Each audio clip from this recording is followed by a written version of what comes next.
اعوذ باللہ من الشیطان الرجیم، بسم اللہ الرحمن الرحیم۔ السلام علیکم سامعین حضرات، کل سماعت کیے تھے سیاقول کا صفحہ نمبر 79، آج انشاءاللہ سماعت کریں گے صفحہ نمبر 80۔ ایک بار درود پاک پڑھو۔ اللہم صلی علی سیدنا شفیعنا نبینا و حبیبنا مولانا محمد بارک وسلم، صلاۃ و سلاما دائما علیک سیدی یا رسول اللہ صلی اللہ تعالی علیہ وسلم۔ بسم اللہ الرحمن الرحیم، اللہ کے نام سے شروع و نہایت مہربان رحمت والا۔ آگے اللہ تعالیٰ ارشاد فرماتا ہے والذین یتوفون منکم ویذرون ازواجا وصیۃ لازواجہم متاعا الی الحول غیر اخراج،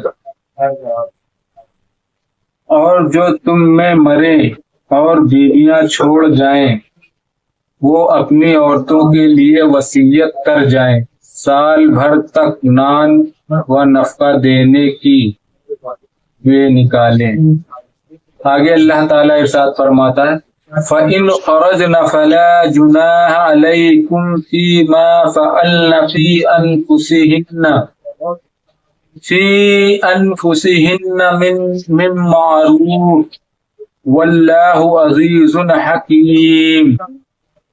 پھر اگر وہ خود نکل جائیں تو تم پر اس کا مواخذہ نہیں جو انہوں نے اپنے معاملے میں مناسب طور پر کیا، اور اللہ غالب حکمت والا ہے۔ آگے اللہ تعالیٰ ارشاد فرماتا ہے وَلِلْمُطَلَّقَاتِ مَتَاعٌ بِالْمَعْرُوفِ حَقًّا عَلَى الْمُتَّقِينَ، اور طلاق والیوں کے لیے بھی مناسب طور پر نان و نفقہ ہے، یہ واجب ہے پرہیزگاروں پر۔ آگے اللہ تعالیٰ ارشاد فرماتا ہے كَذَلِكَ يُبَيِّنُ اللَّهُ لَكُمْ آيَاتِهِ لَعَلَّكُمْ تَعْقِلُونَ، اللہ یوں ہی بیان کرتا ہے تمہارے لیے اپنی آیتوں کی، کہیں تمہیں سمجھ ہو۔ آگے اللہ تعالیٰ ارشاد فرماتا ہے أَلَمْ تَرَ إِلَى الَّذِينَ خَرَجُوا مِنْ دِيَارِهِمْ وَهُمْ أُلُوفٌ حَذَرَ الْمَوْتِ فَقَالَ لَهُمُ اللَّهُ مُوتُوا ثم أحياهم إن الله لذو فضل على الناس ولكن أكثر الناس لا يشكرون۔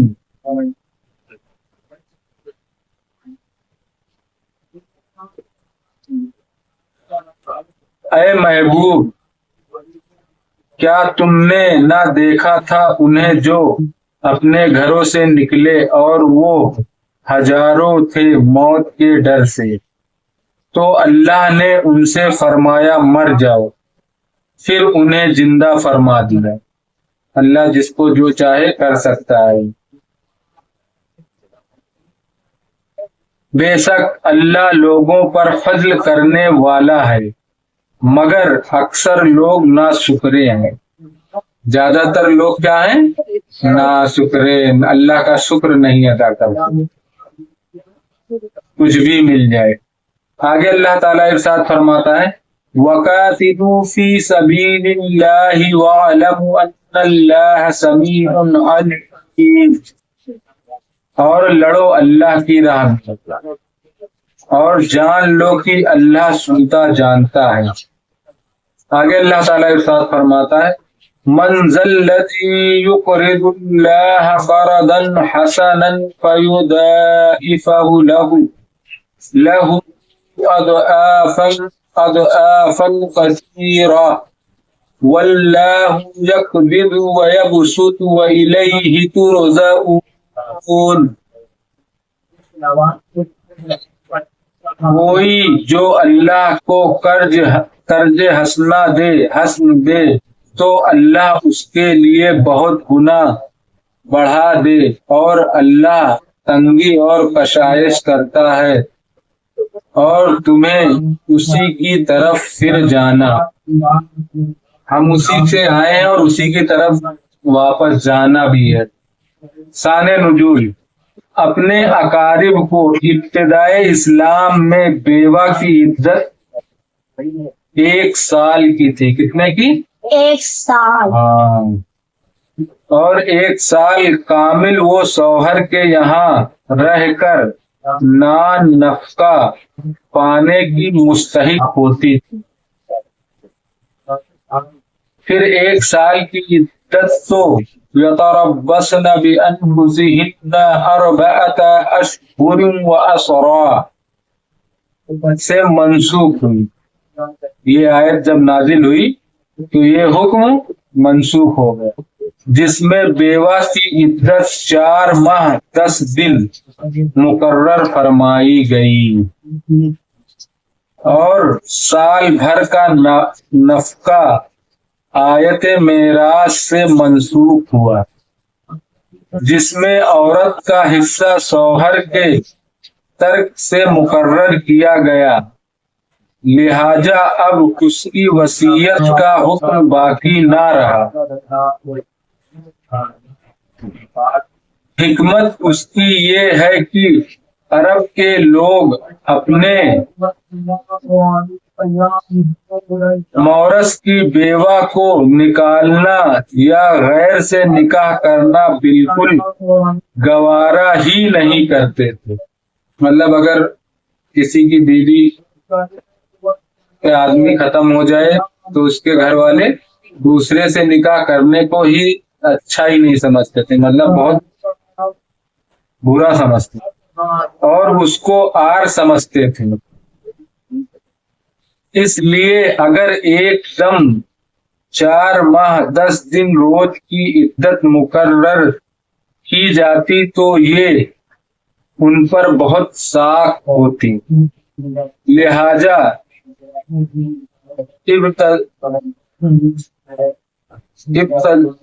تدریج انہیں راہ پر لایا گیا. تدریج انہیں راہ پر لایا گیا. بنی اسرائیل کی ایک جماعت تھی جس کے بلاد میں طاعون ہوا تو وہ موت کے ڈر سے اپنی بستیاں چھوڑ بھاگے اور جنگل میں جا پڑے. جیسے یہاں اپنے یہاں کورونا ہوا تھا تو لوگ بھاگ رہے تھے نا، مگر جب ایسی کوئی بیماری پڑی رہے تو بھاگنا نہیں چاہیے، وہیں پہ رہنا چاہیے. جنگل میں جا پڑے بحکم الہی، سب وہیں مر گئے. کچھ عرصے کے بعد حضرت حجقیل علیہ السلام کی دعا سے انہیں اللہ تعالیٰ نے زندہ فرمایا، پھر سے زندہ کیا. جو سب مر گئے تھے اور وہ مدتوں زندہ رہے. اس واقعہ سے معلوم ہوتا ہے کہ آدمی موت کے ڈر سے بھاگ کر جان نہیں بچا سکتا. اس لیے جان چاہے جہاں بھاگ جاؤ، اگر تمہاری موت آ گئی تو تم چاہے جہاں چلے جاؤ گے مر جاؤ. موت سے بھاگنا نہیں چاہیے. تو بھاگنا بیکار ہے. جو موت مقدر ہے وہ ضرور پہنچے گی. بندے کو چاہیے کہ رضائے الہی پر راضی رہے، اللہ کے حکم پر راضی رہے. مجاہدین کو بھی سمجھنا چاہیے کہ جہاد سے بیٹھے رہنا موت کو دفع نہیں کر سکتا. پہلے جہاد ہوتا تھا، جنگ ہوتی تھی لڑائی کے لیے، تو وہاں لڑنے کے لیے جاتے تھے تو بہت سارے بیٹھے رہتے تھے، سوچتے تھے کہ وہاں شہید ہو جائیں گے، مر جائیں گے. مگر یہ بیٹھنا ان کو موت سے نہیں بچا سکتی، موت تو آنا ہی ہے.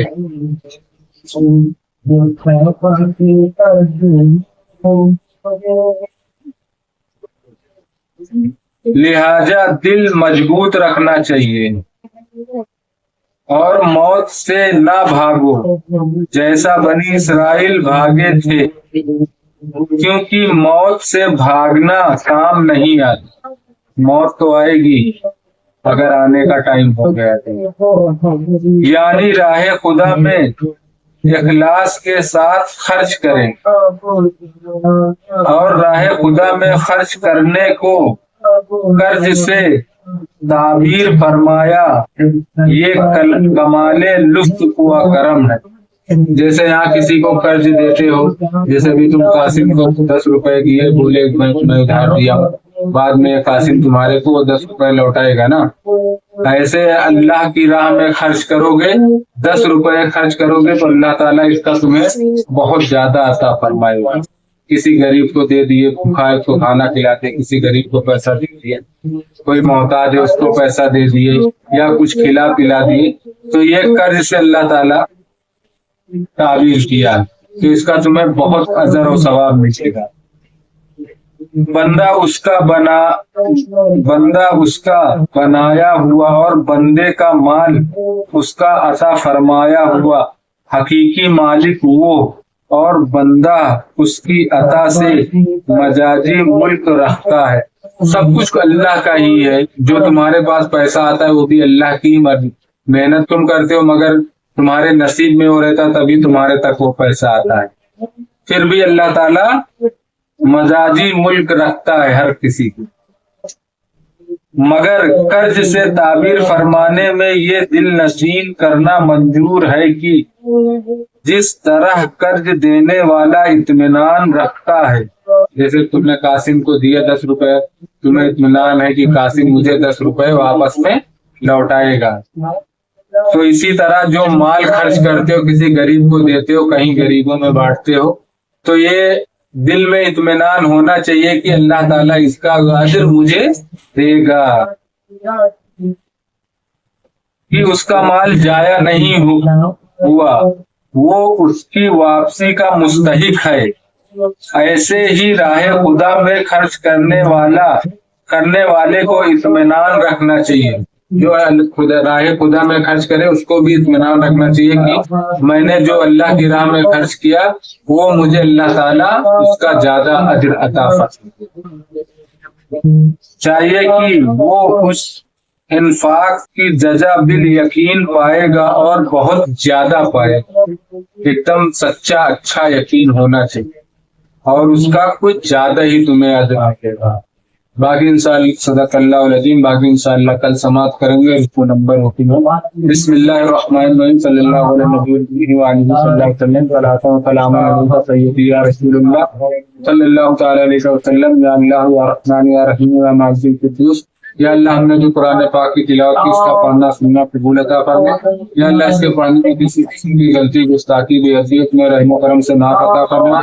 یا اللہ ہم سب تیری بارگاہ میں توبہ کرتے ہیں، استغفر اللہ ربی من کل ذنب واتوب الیہ، استغفر اللہ ربی من کل ذنب واتوب الیہ، استغفر اللہ ربی من کل ذنب واتوب الیہ۔